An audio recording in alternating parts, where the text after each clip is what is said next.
千里之行，始于足下。A journey of 1,000 miles begins beneath the feet. We now gather in the Tao to travel the journey together. Welcome to Tao Talks with Derek Lin, where we take a deep dive into the Tao Te Ching by Lao Tzu. Without further ado, let's explore 55. 55 has a theme that is recurring throughout the Tao Te Ching and also in Tao philosophy in general. That recurring theme is reflected in its Chinese title, the chapter title in Chinese, something that we haven't talked about a lot previously and something that is almost never discussed in other works about the Tao Te Ching that's available to the Western audience. So for 55, the name of the title is The Newborn Infant, 赤子章. So that comes from the second line in the chapter, and most of the chapter is devoted to it, devoted to this idea of the newborn infant. So it's important to realize at the outset that when we talk about the newborn infant, we're not talking about literally the baby. We're talking about a particular state, a mental and spiritual state, a state that we will explore and talk about its attributes in just a moment. But first, let's talk about the chapter itself, and then I will provide some additional remarks on the direction of our exploration. Tao Te Ching, chapter 55. Those who hold an abundance of virtue are similar to newborn infants. Poisonous insects do not sting them. Wild beasts do not claw them. Birds of prey do not attack them. The bones are weak, tendons are soft, but their grasp is firm. They do not know of sexual union, but can manifest arousal due to the optimum of essence. They can cry the whole day and yet not be hoarse due to the optimum of harmony. Knowing harmony is said to be constancy. Knowing constancy is said to be clarity. Excessive vitality is said to be inauspicious. Mind overusing energy is said to be aggressive. Things become strong and then grow old. This is called contrary to the Tao. That which is contrary to the Tao will soon perish.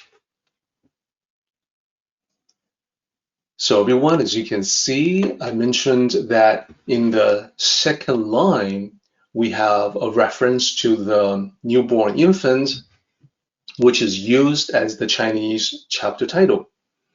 So the majority of this chapter is referencing that state, that mental state and state of spirituality that we all had originally. So we'll discuss that in just a moment. I think you will find that it has similarities to yet another concept that we have talked about before, the concept of pu, the wood, the plain piece of wood that has never been worked on. So the newborn infant is that original state, like a piece of wood that has not yet been shaped into something.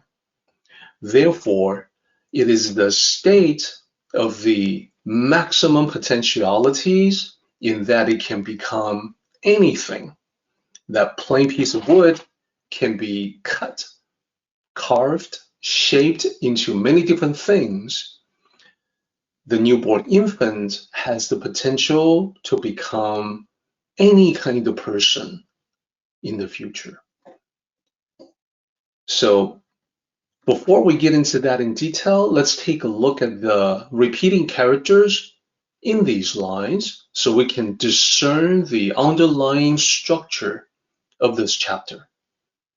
As you scan through the lines, I would invite you to look at the Chinese characters. Even if you don't know any Chinese characters, that's okay. You can pick out the ones that repeat from one line to the next. I do see one character right off the bat in line 3, 4, and 5 that is recurring. Hopefully you see it too. Let me show the highlighting on that, and hoping that we're all seeing the same thing. So the Chinese character 不 is a negation character. It means no or not. In this case, it means do not, and you see it highlighted as well in the translation. So these 3 lines all describe the newborn infant that poisonous insects do not sting them, wild beasts do not claw them, birds of prey do not attack them. So the not part is recurring. It's also important to remember that this is not just talking about newborn infants. If you look at the first line, it's really referencing how the people who hold an abundance of virtue are like newborn infants in that these 3 things do not attack them in various ways.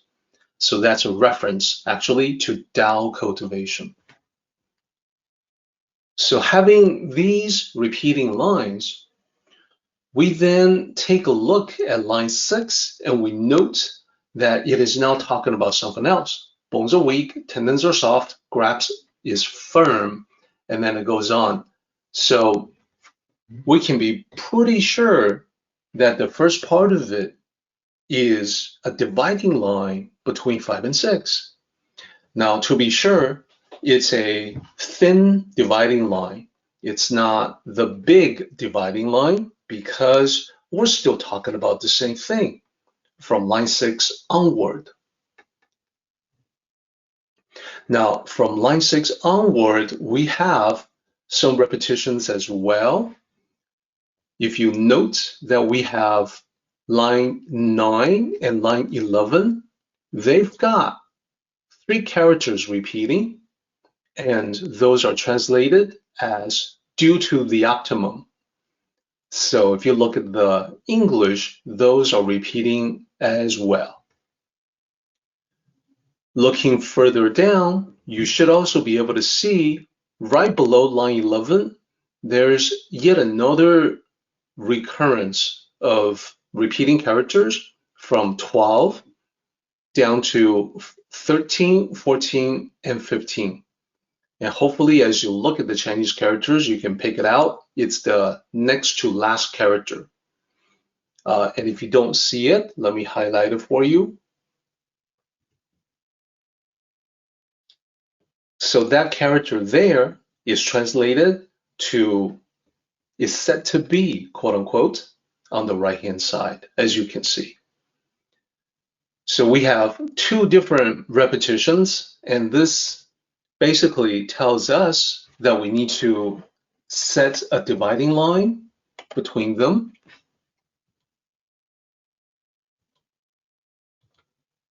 Like so. Now, section 2 is about essence and harmony.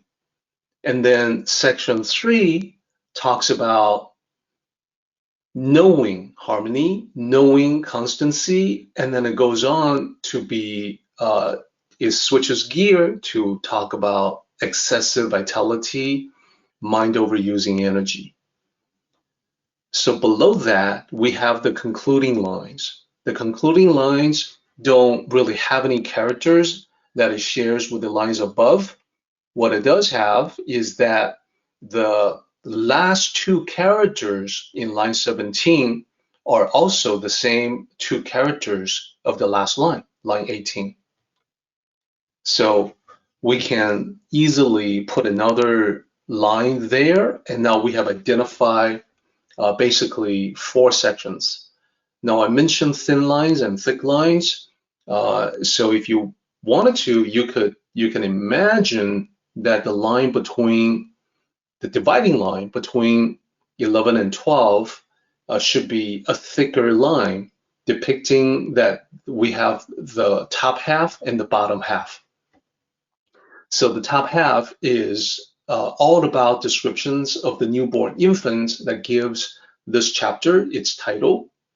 And then the bottom is observations about the principles that Lao Tzu would like to highlight to emphasize the importance of that state, the state of the infant. Okay, so I think we are now ready to go into a line-by-line explanation to really understand this chapter in great detail. Let's start with the first line. The very last character in the first line, let me show the pronunciation for that. This is ho. So the pinyin system makes it seem like it should be how, but it is actually supposed to be ho. So I have in parentheses a comment here to help guide native speakers of English. It sounds like ho. Ho means thick. It's commonly used in modern Chinese. If you listen to Mandarin speakers talking every day, occasionally, when they talk about something that is thick, they will use this character, ho. But in ancient times, it actually carried a slightly different but related context. The meaning in this context is deep, rich, a lot, and abundant amount. You can see that it's related because if something is thick, then there's a lot of it. So putting it all together, connecting it with the other 3 characters, we're talking about a lot of virtue, a deep and rich amount of virtue, an abundant amount. So when we look at the 4 characters together for line 1, literally we can break them down. The first character is to hold.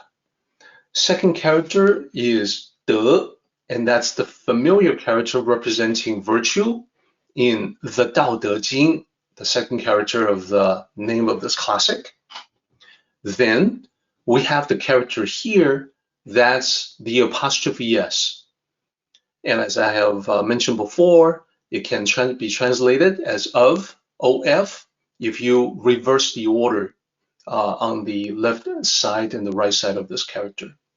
And finally, the last character that in modern times means thick, but in ancient context, it means abundant.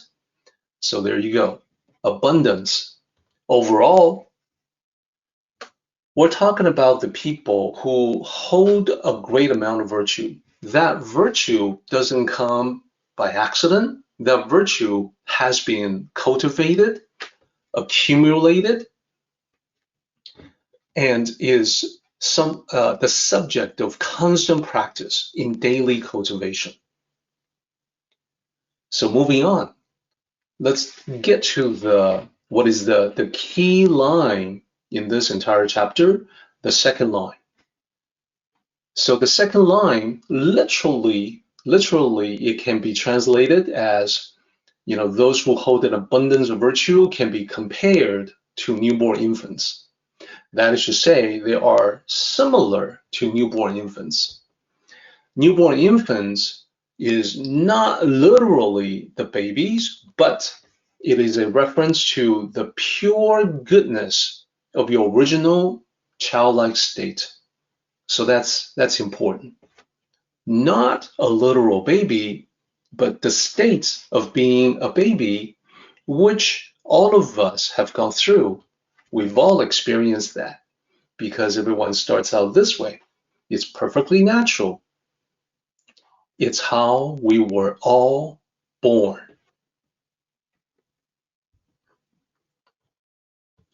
Now, if you say, well, it's been such a long time ago since I was a baby, I don't remember any of it. That's okay. We can still see and understand what it means to be in that state just by observing babies, very young children, and that allows us to understand the point that Laozi is trying to make. Laozi is trying to say that a central goal in the Tao is to reclaim the goodness of your own childlike state of mind.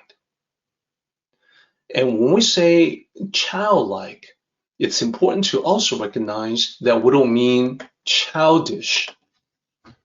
So let's talk about the 4 characters here.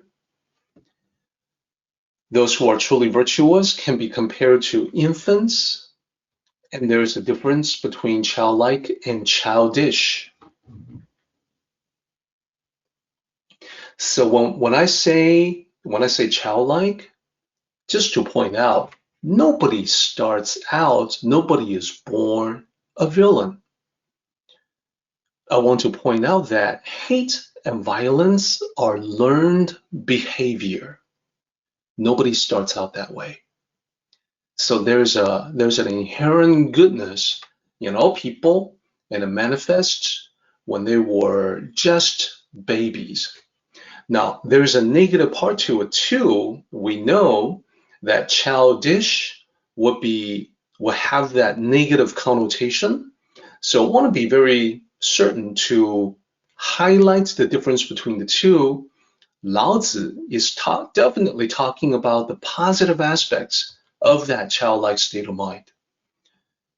When we say childish, the negative connotation is that a child who is ignorant, who doesn't know that much, who doesn't know anything, that's a negative connotation. A child that, we talk about the terrible twos, the temper tantrum, the unreasonable, crying, I gotta get my own way, the lack of maturity. So immature, also a negative connotation. Selfish, before kids have learned to share, they may be very self-centric, sulking, unhappy, perhaps frustrated, angry, etc. These can all be negative aspects of being childish. So when Laozi is talking about childlike, he's talking about the positive aspects of that state. To be curious. So not knowing something, that's okay. To the childlike state of mind, there's a lot of curiosity because everything is interesting. Wow, what is that? What's that all about? I gotta find out more. Curious. There's also a pure joy. A joy in learning about the new things, a joy in that every day is a fun adventure. So you probably vaguely recall that this is how it once was. This is how it used to be when you were very little. And when you were very little, or when you observe very young children, you can definitely note that they live in the moment. So little kids don't do much dwelling on the past to be regretful about something, to question themselves. I should have done this. Why did I not do that? To second guess themselves. Nor do very young children spend a whole lot of time thinking about being anxious over the future. What is tomorrow going to bring? How am I going to be able to do X, Y, Z. No, small children, they tend to just live in the moment, here and now, present moment awareness.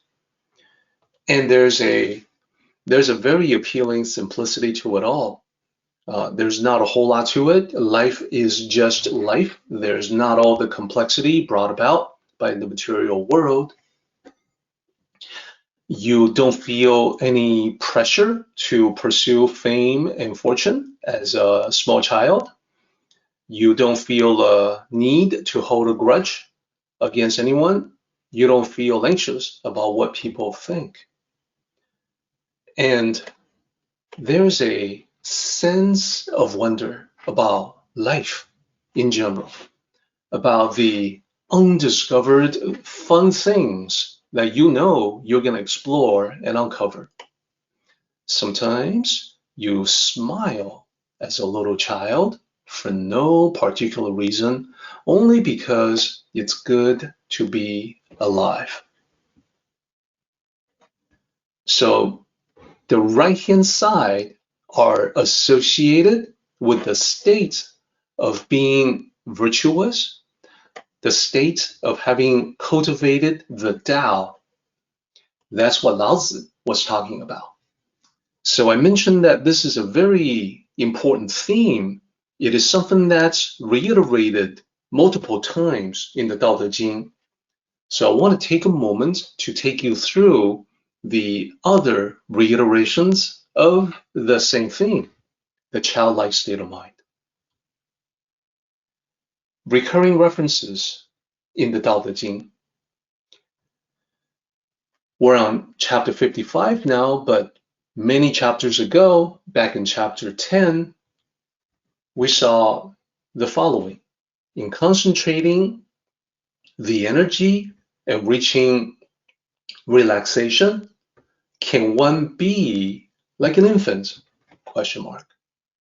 In the original, we have in line 3, in the second character, that's the character for Qi, the Qi energy, which also means breath, breathing. Bring oxygen to nourish every part of the body, that's Qi. Moving that energy from one part of the body to another, that's Qi. And the first character there is just to concentrate the movement of that energy. So then in line 4, the middle 2 characters, that's the infants there. So overall, what Laozi is trying to do with chapter 10 is that he is using the naturally soft and relaxed states of the infant as a powerful reminder. So the idea is simple. If you recall to mind the softness and relaxation of the infant, then you too can regain that same softness and relaxation, and that is the pathway for you to be able to concentrate the Qi energy. So the importance of that cannot be stressed enough. It's part of the practice of Tai Chi and Qigong and also meditation. And just generally a good idea to approach life with softness and relaxation. So this is not the only iteration, only reference about the baby. There's more. Moving ahead a little bit in chapter 20, we see the following. I alone am quiet and uninvolved like an infant, not yet smiling. So in chapter 20, what Laozi writes about is that he compares himself to other people. Other people are this way, I am this way. Other people are so and so, I am completely unlike them. So in this particular case, what he's saying is that everybody out there is noisy, they're all active, they're all excited, but I am not like them. I am more like the quiet infant. And he's pointing to the very, very original state of the infant Even before the infant has much of an idea about the world, the infant is simply resting, not even smiling. So that's just a way to point to that original state of being that we all had. It's an emphasis on the purity of that original state without all the complexity, pure simplicity without any sense of separation, like you versus me, I'm better than you, no sense of judgment, like this is good, that is bad, everything just is. Very, very original state. And there's one more reference to the infant. Moving ahead a little bit to chapter 28, here's what we see. The eternal virtue does not depart, return to the state of the infant. This reference has a lot of similarities to our current reference in 55. It's basically depicting Tao cultivation as a returning process. It is saying that the eternal virtue, the virtue of being the infant, it's there. It's always there. You had it before. You actually still have it. It's just that it may be obscured by the material world. But it's still around. It still exists. It's deep within. So Tao cultivation is all about going back to that which you've always had. So just by listing these references from different parts of the Tao Te Ching, we begin to get a sense for the importance of the infant, quote unquote, the infant, to Tao sages in general. And remember, it's not about, hey, the baby is cute, love the baby. It's about how the baby can be used as a powerful symbol for original plainness, original purity. So it is such a deeply embedded concept, so integrated in the Tao that it shows up all over Chinese culture in schools of thought that people may not associate with Tao philosophy. So there's an expression that I want to share with everyone. That is it's a very common expression in modern times. The heart of the infant, 赤子之心, is what it shows there in Chinese. And the 4 characters are simple. The first 2 characters is the newborn infant. Those are the exact same 2 characters as what we have in 55. The third character there, that's the character for the apostrophe S. The last character is the character for heart, which can also mean the mind. So the reference to the hearts of the infant comes from Mencius, Mengzi. So Mengzi is a sage in the Confucian tradition. And like I keep saying, what people don't realize is that Confucian scholars, Confucian sages, they all started out as students of the Tao. The distinction of them being Confucian is really a later day invention. A distinction that at the time when they were studying the Tao, they only saw themselves as Tao philosophers. So this is another way to see the Confucian tradition is, in fact, not so different from the Tao tradition. So Mengzi, this Confucian sage, he wrote the following: 大人者，不失其赤子之心者也. So this is a phrase from the Mencius classic that has become a must-learn in Chinese education, in classical education. Let me explain what this sentence means. First of all, there's a recurring character here, 者, here in the third character position, and also next to last, they're the same character, and it's the character for he who is, they who are, the one who, etc. And the first two characters, 大人. So at first glance, it seems to say big person, but what it really means is the great person. So the great person is the subject of Mencius' comments.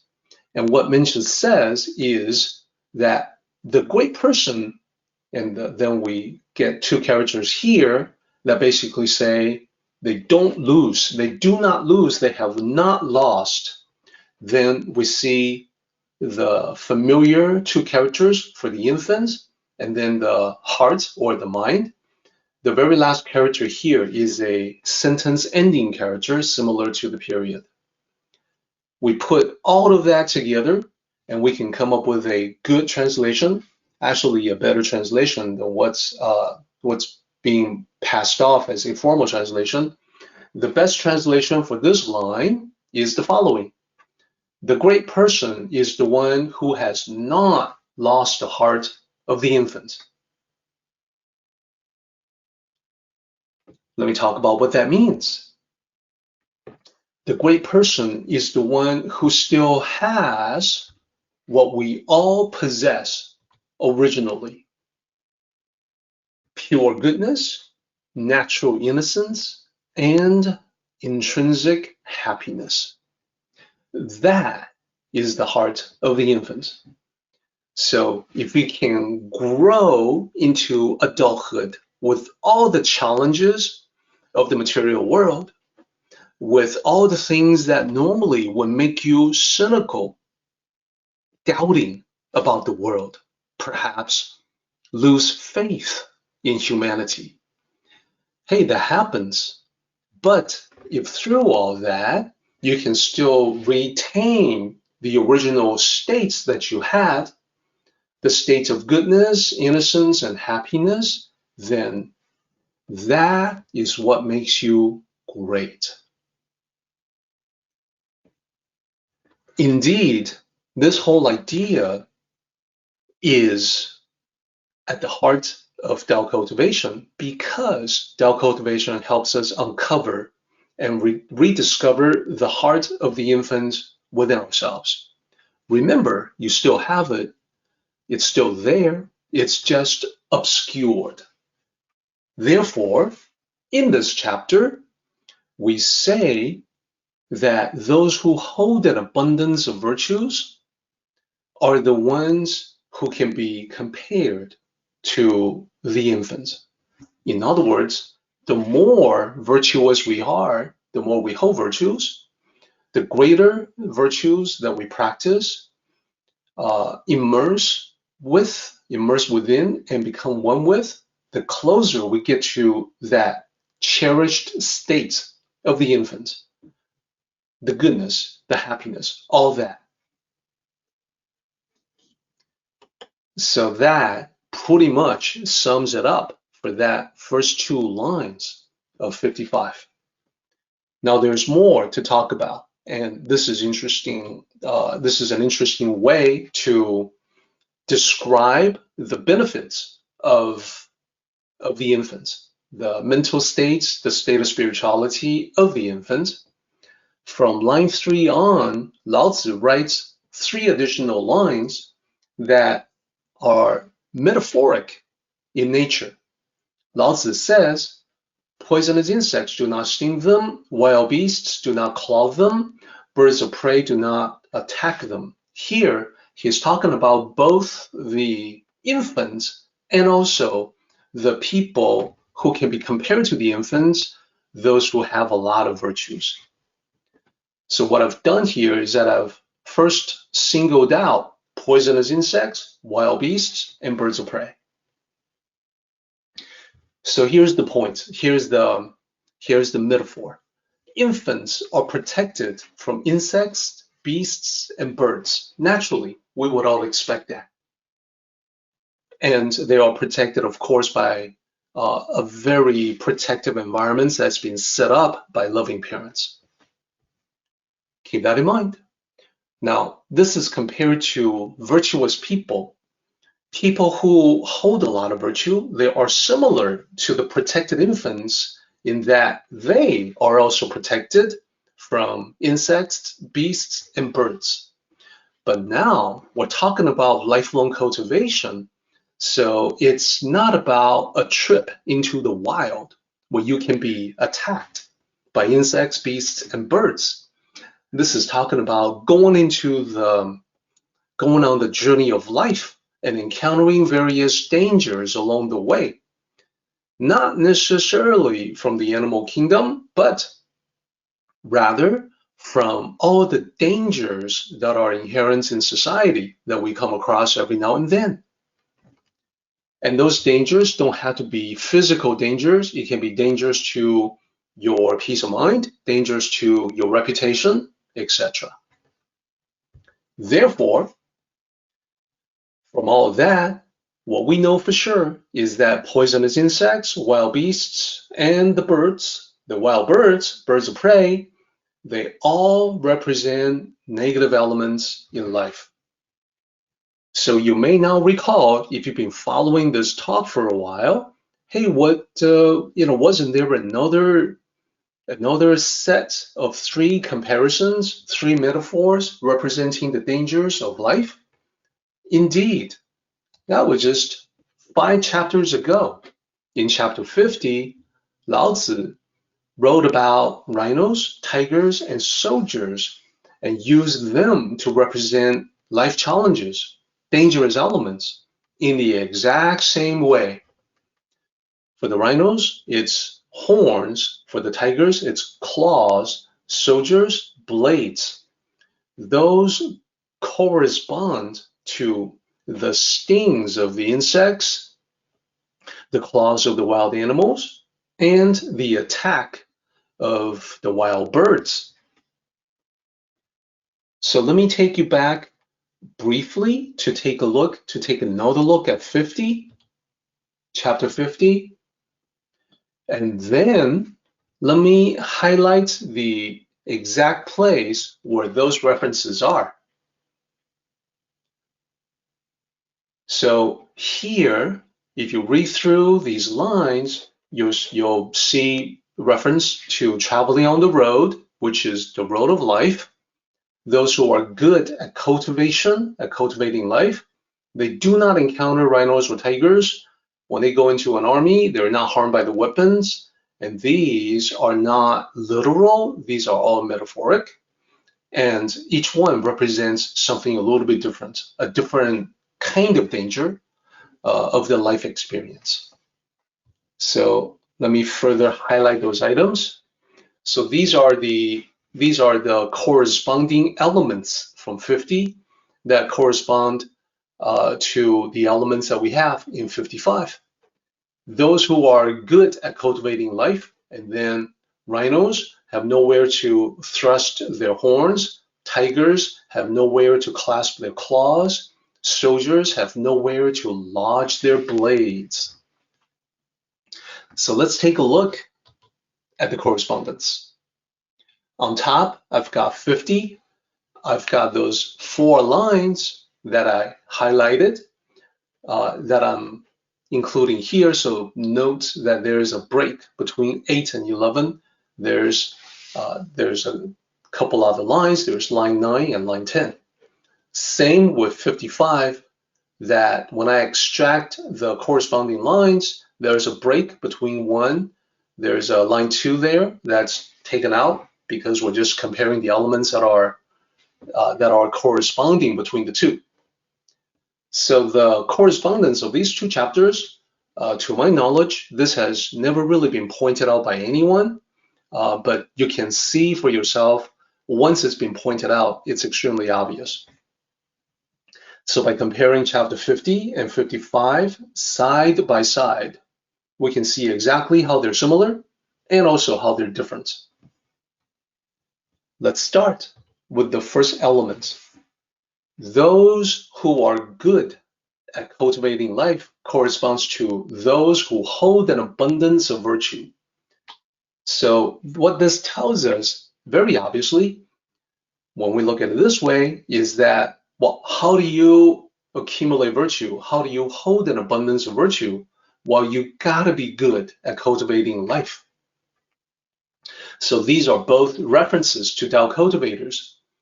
Therefore, we can conclude what Lao Tzu had in mind about Tao cultivation. Cultivating, to Lao Tzu, is the art of living life, which is synonymous. It is the same as becoming one with the virtues. Let's continue on. Then, line 11 from 50, line 3 from 55, let's take a look.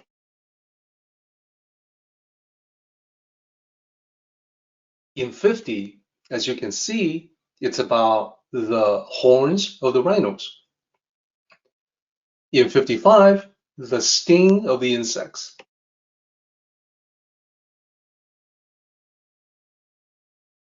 So then, here's what we can tell from the correspondence. When we studied 50, we learned that the horn represents the sharpness of criticism. When you have sharp words, harsh words, unforgiving words for other people, sharp criticism is what that is. Here, the sting of poisonous insects represents poisonous rumors, poisonous gossip, toxic. So these are slightly different, but these are all ways of damaging other people.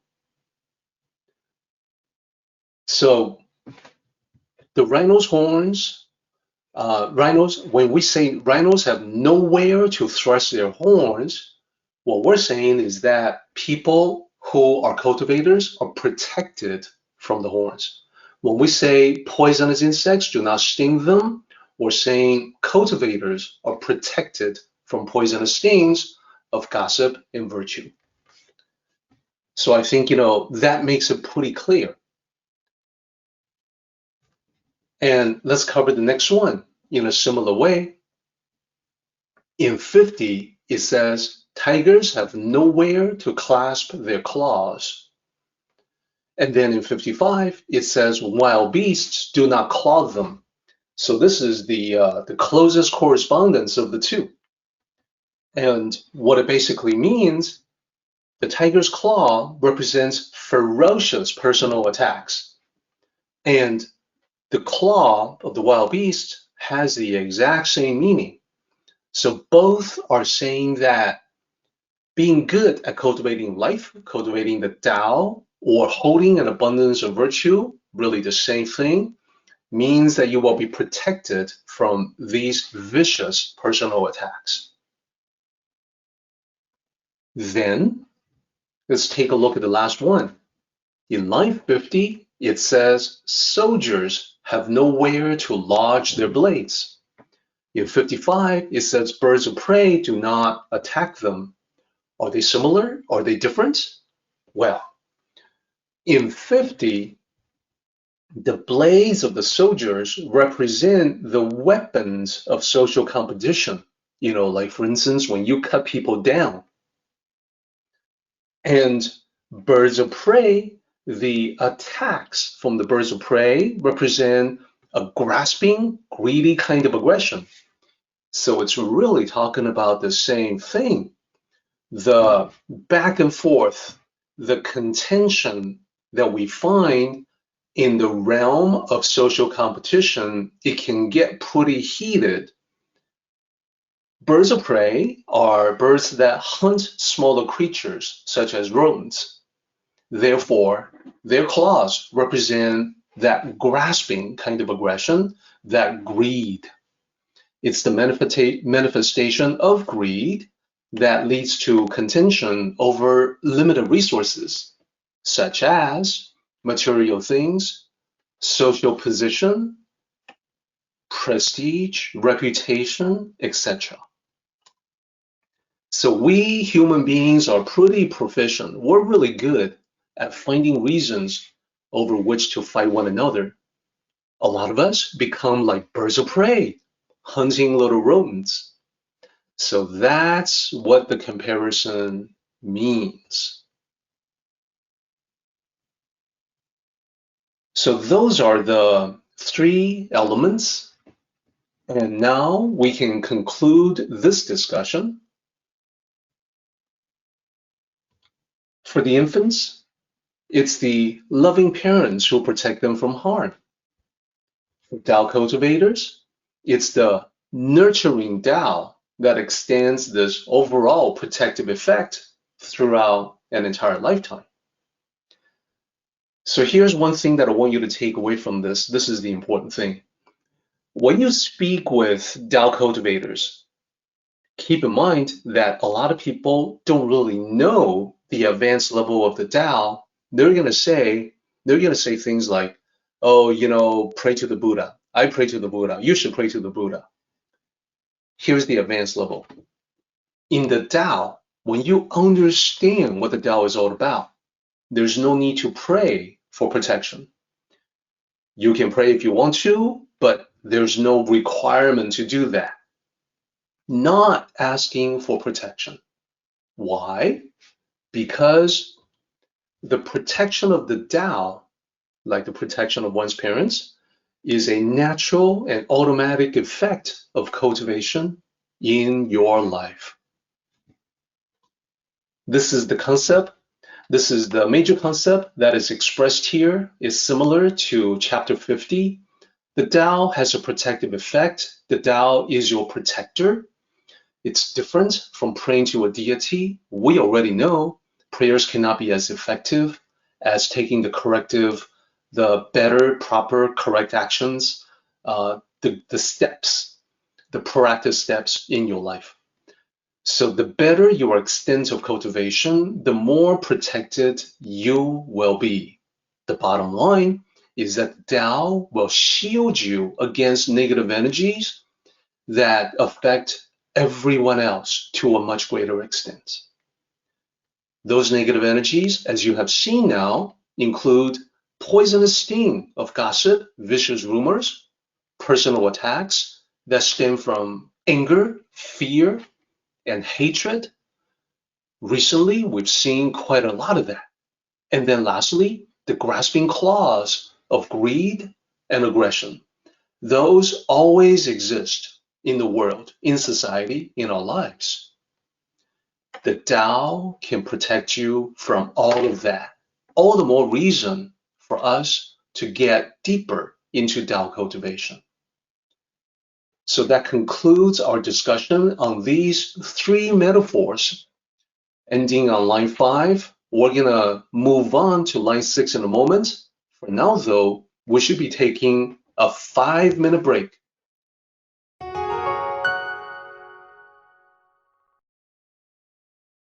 We are now gonna be on line 6 of chapter 55.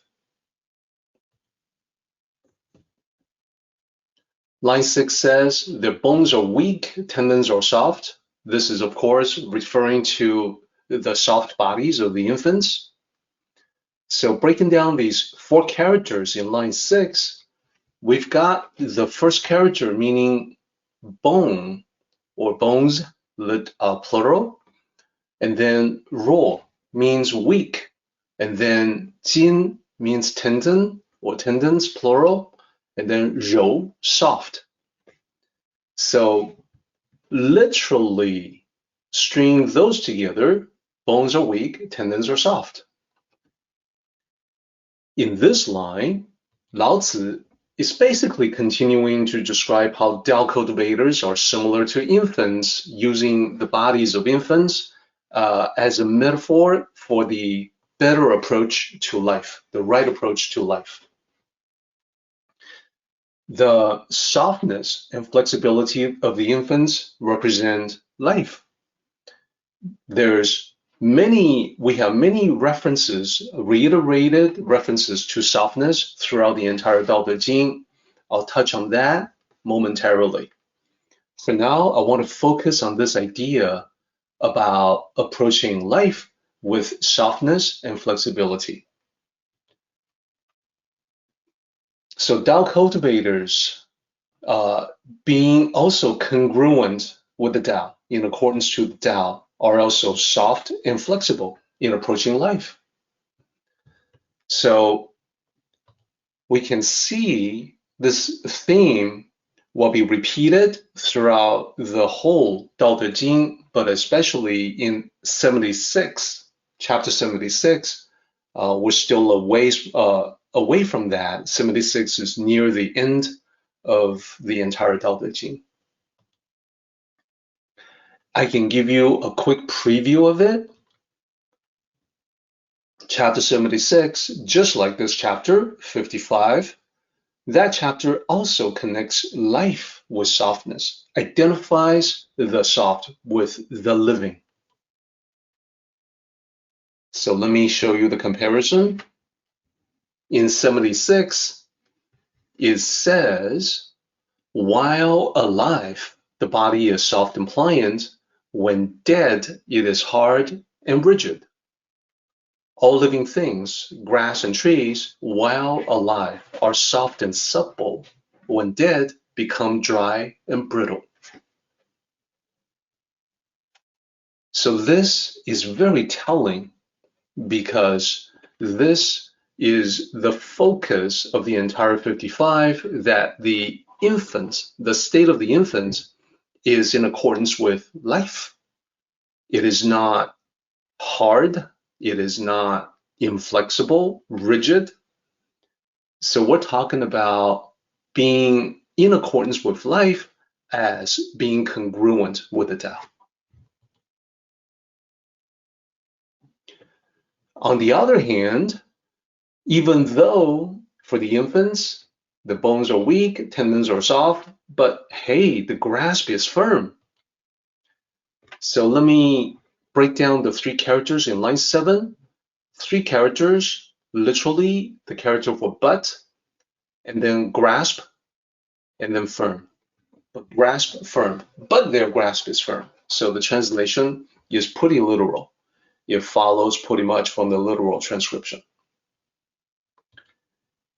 So now we get the point. The infant is soft and yes, has a firm grasp. How does that apply to life?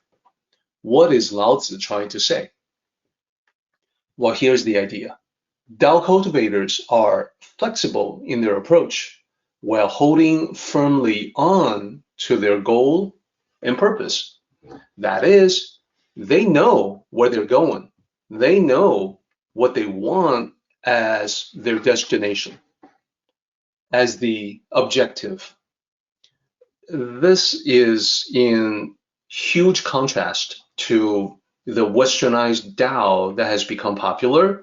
There's going to be any number of people who will try to convince you that in the Tao, there are no goals, no objectives. It's all aimless wandering. Well, the actual text, if they are understood, would paint a completely different picture. So here, what it's trying to say is that Tao cultivators know where they want to go, but they are flexible as to how they get there. What that means is if one path doesn't work, if one particular path is blocked, they will simply try another.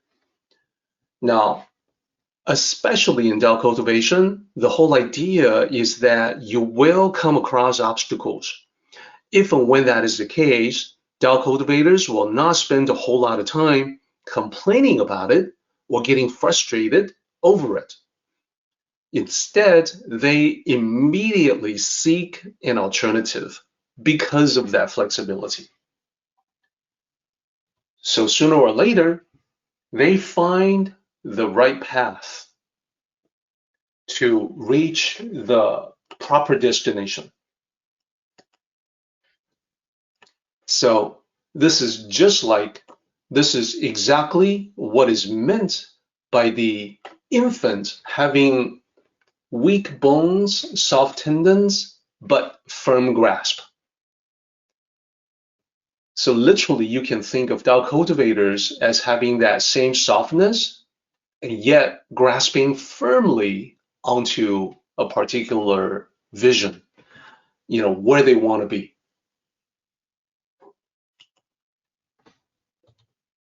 Moving on to line 8. So here we have some characters that are no longer commonly used in modern Chinese. So I single out 4 characters here from line 8 to break them down 1 character at a time.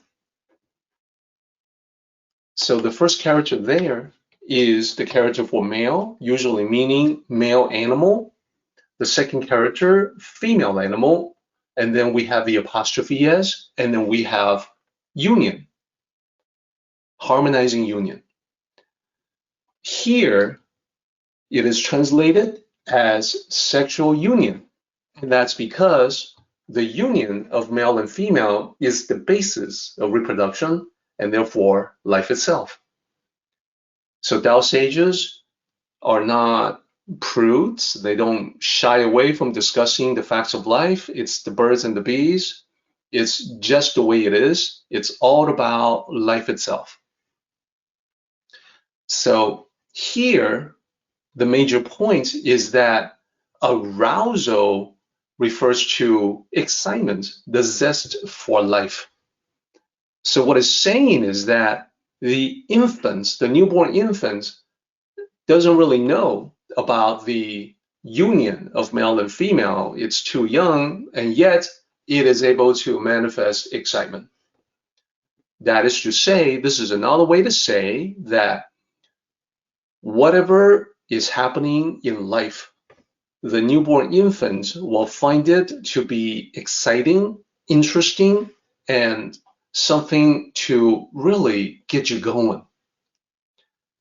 With Tao cultivators, it is similar, except about life itself, overall, about the journey of life. So let's put that into words. For infants, life is full of excitement. Everything is interesting. For cultivators, their aspiration is to live life with vitality, like when we say youthful vitality. Vitality is often associated with the young or even the very young, but Tao cultivators can expect to have vitality throughout an entire lifetime. And also live life with discoveries and a sense of fun. Life should be fun. Life should be exciting and interesting. And then let's go on to line 9. Due to the optimum of essence. So let me talk about the cultivation of essence. Essence in this case is a term that can apply to qi, energy. It can also apply to energy in the context of one's mind or spirituality. So the Tao tradition is known for its practices in cultivating energy and balance, which means the optimal essence of life. Of course, for most people, they just know about, when they see Tai Chi practitioners in a park going through their movements, or perhaps Qigong practitioners. This is what many people have seen. They may not know too much about the Tao concepts that you and I have been studying, but they have seen those movements, those slow, circular, graceful movements involved in Tai Chi and Qigong practices. Now, those are physical in terms of breathing, in terms of visualizing energy movements within the body. But there's more to life than just Tai Chi and Qigong. So a teacher of those arts, if that teacher is authentic, they would also talk about the other aspects. When you're not practicing Tai Chi, when you're not practicing Qigong, you still must live your life. So the teachers, authentic teachers of Tai Chi and Qigong, will also pay attention to teach people about practices that are helpful. So instead of just movement, there's also the practice of meditation, or at minimum, rest, quiet solitude, time for contemplation and reflection, time to recover, downtime. And then authentic teachers would also teach about mindful choices in nutrition. So we have talked about how in the Tao, there's a warning against overindulgence, overconsumption. Too much of anything is a bad idea. In everyday life, we find that many people are not moderate. Many people go to extremes, eating whatever they want, which has negative health effects long term, and also it doesn't make you feel good once you are done with eating. You may feel horrible. So there are ways to become much healthier, and authentic teachers should be touching on all of those points. And for those of you who are on this journey, I would also encourage you, if you haven't already, I know many of you have, but if you haven't, it's definitely worthwhile to spend some time to look into nutrition. In recent years, there's a lot of additional knowledge on sustainable living, on treating the world in a humane and kind way so that we become healthier and the planet itself also becomes healthier. Very worthwhile. So moving on from there, let's talk about line 10. So in addition to the softness combined with the firmness, the other thing about infants is that they can cry the whole day and yet not be hoarse. So this is being used as a metaphor for life as well. Let me break down line 10 in the characters, in the character by character breakdown. So we've got 6 characters here. First character is all, second character is day, so all day. Third character is cry, a verb. And then we have the character for but. Then we have the character for no or not. And then the last character is hoarse. So putting it all together, the meaning becomes pretty obvious that babies can cry all day and yet not be hoarse. And this is meant to compare Tao cultivators and infants, to use one to illustrate the other, use infants to illustrate the life of the Tao cultivators. It doesn't mean that Tao cultivators, you and me, can cry all day and not be hoarse. Hopefully, that's not what you do. That's not what I do. I certainly do not cry all day. What it says is that just as babies can carry on crying for hours, Tao cultivators can outlast other people. Tao cultivators are the ones who last. And this is because they know how to moderate their energy output. They don't go all out and then become totally exhausted. They maintain a steady pace, not too fast, not too slow. Therefore, they become like the stream that keeps on flowing. They can go on for a long time.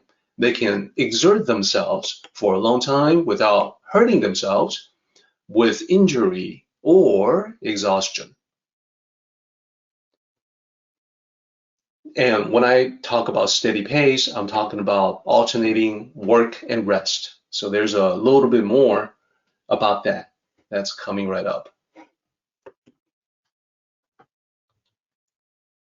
So when we talk about this whole idea of being lasting, this is going to take us into the realm of harmony due to the optimum of harmony.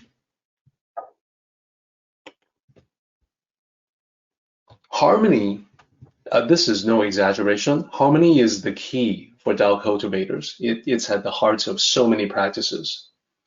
Now, harmony in the case of work and rest, we can observe an infant alternating between periods of activity and rest. And when the infant sleeps deeply.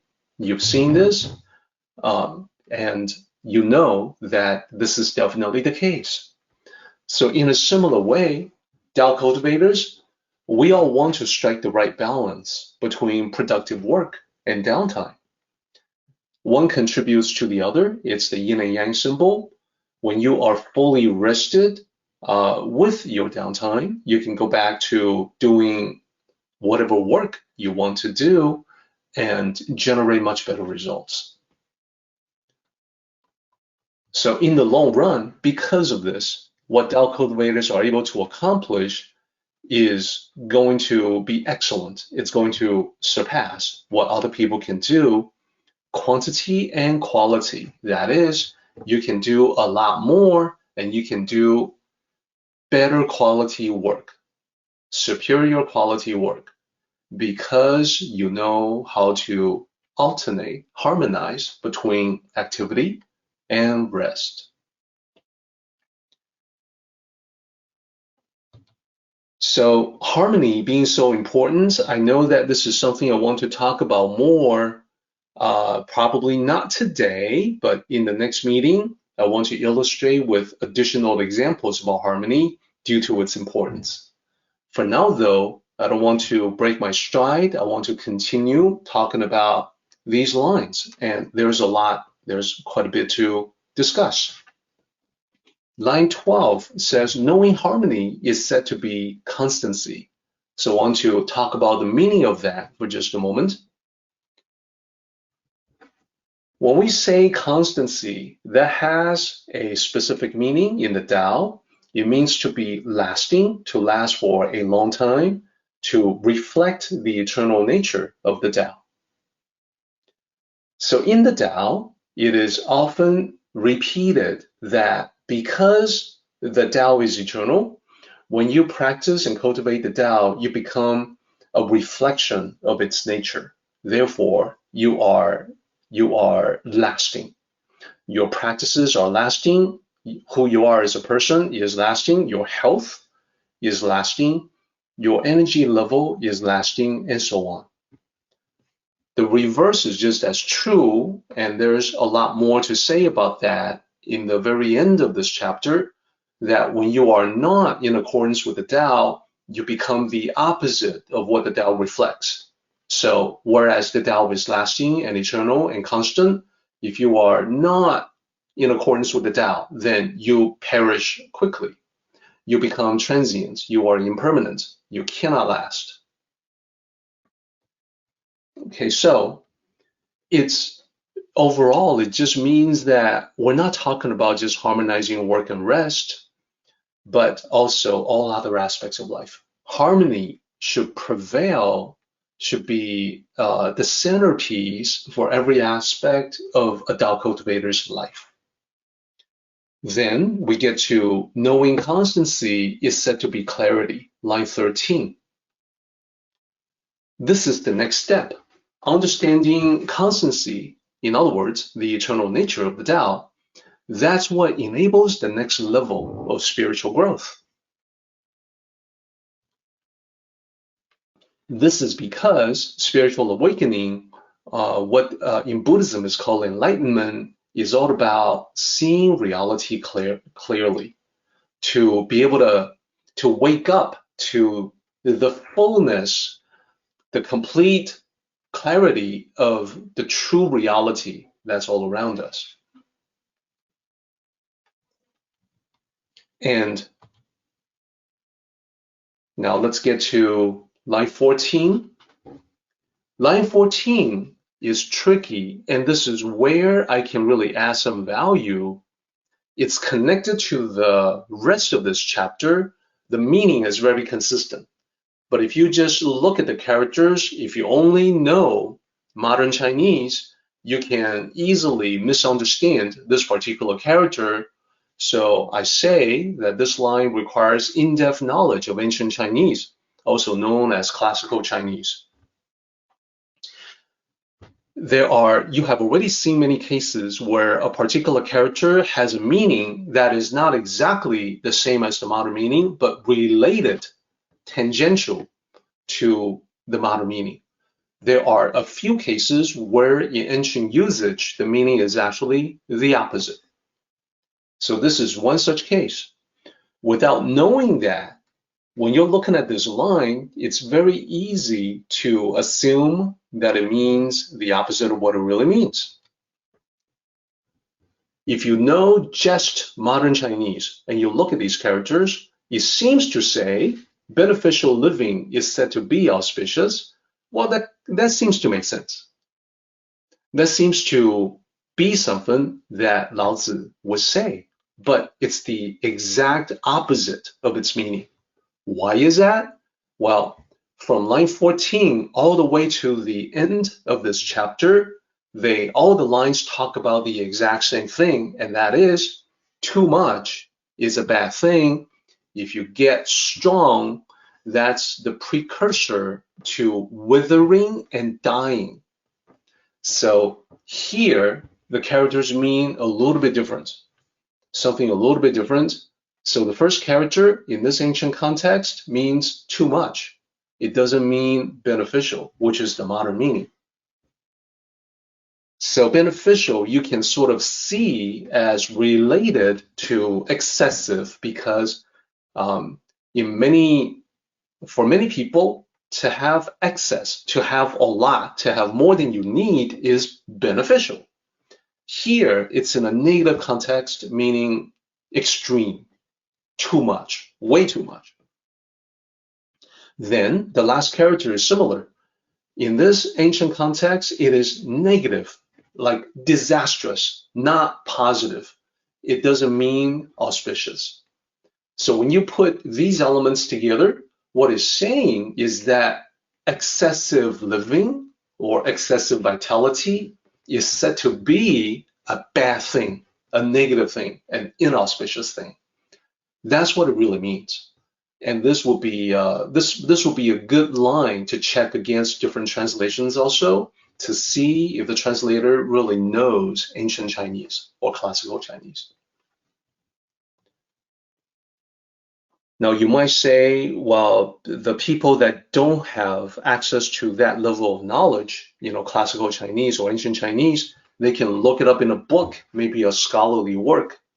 The problem is, the best scholarly work, the best commentary on the Tao Te Ching themselves are written in classical Chinese, most of them. Let's continue on to line 15. Now, line 15 is translated as mind overusing energy is said to be aggressive. So here, it is a similar situation with line 14. They're both describing a negative situation, and they can be misconstrued as something positive. Let's break down the characters. So the first character, Xin, that's the same character we talked about as heart or mind. Then we have the character for use. Use, in this case, is actually overuse, using too much. And then qi, the third character, that's the character for energy. And then the fourth character there is said to be, is called, is named. And then the last character here can also be tricky. Typically, when you say qiang, you mean strong, which is positive. Here, it means too strong, like coming on too strong. In other words, being too aggressive. So some of these issues are tricky. Some of these are subtle distinctions that make all the differences in the world. When you put everything all together, this line matches the previous line to speak against excess, to point out that when you have a good thing, too much of it is not necessarily a better thing, but can go from good to bad. So generally speaking, anything that is too strong, too powerful, too aggressive becomes a negative thing. So in a similar way, the second character here, in this ancient context, it means overuse, not just use. Then the final character, the last character, means too forceful, not just strong.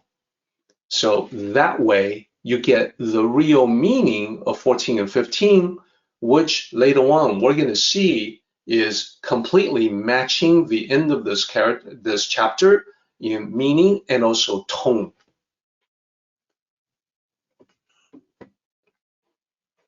So this is quite a bit that we have gone over today. We were able to cover more ground. We're almost at the end of this chapter. So we're going to need to pause here and go to the summary. And that leaves 3 lines at the very end that we haven't covered yet. We'll definitely do that next time. For now, though, because we're nearing the top of the hour, I want to go to the summary and to remind everyone about some important points we talked about today and how to apply those points to life. Here, what I want to do specifically is to go back to the metaphors used by Lao Tzu to talk about potential dangers in life. This is important because, as I mentioned, the Tao will protect you naturally. You don't have to request it. You don't have to go into a prayer. You don't have to pray to Lao Tzu. Lao Tzu is not listening to prayers. There's no need to do that. What you have to do, though, is to cultivate your spirituality, your virtues. So let's talk about the 3 different ways that the Tao protects you naturally as a natural side effect, natural consequence of your cultivation. Number 1, poisonous insects. That's the first 2 characters that you see here in the Chinese. And then it says poisonous insects do not sting, the infant or the Tao cultivator. So what does that mean? Well, if you are able to cultivate to a certain amount of virtues in your life, then you get to a point where toxic comments, gossip, and rumors have no effect on you. People just won't believe them, because you live your life right. You live your life in a certain way. Everybody knows how you are. Those vicious gossip and rumors would simply bounce right off. And then number 2, wild beasts. Again, the first 2 characters here, that they don't claw you, causing damage. So in life, what that means is all about personal attacks. No matter how ferocious, no matter how vicious, they just won't be able to hurt you because you are spiritually powerful, because you know who you are. So here, let me just make one point on the side. The comment here is that when one becomes hurt or injured by personal attacks, it is because that person lacks the inner spiritual fortitude. They are not so sure about who they really are, and therefore, when other people attack them, part of them is believing, subscribing, or suspecting that the attacker may be right. But if you know who you truly are, those attacks have no ability to damage. This is just another way to say that you have to give permission for other people to insult you.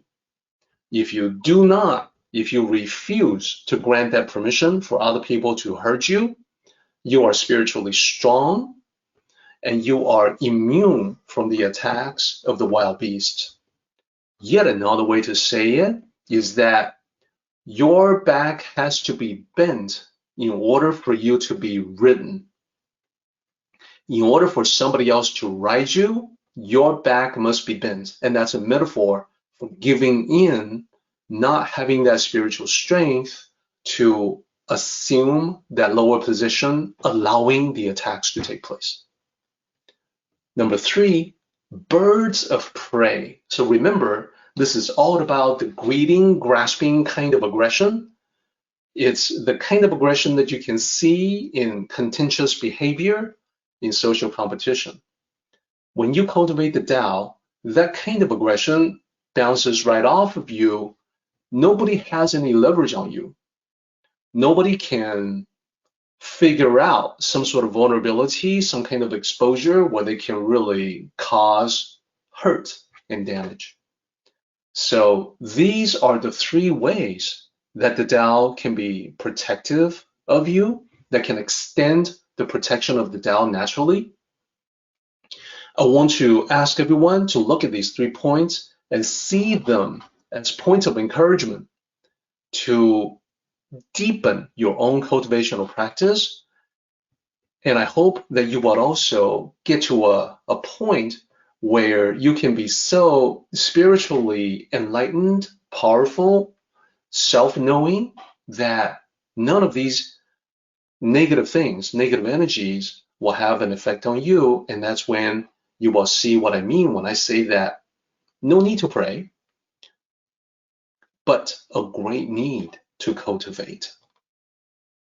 Our meeting has come to an end, but the journey continues on. Let us all travel safely so we can meet again.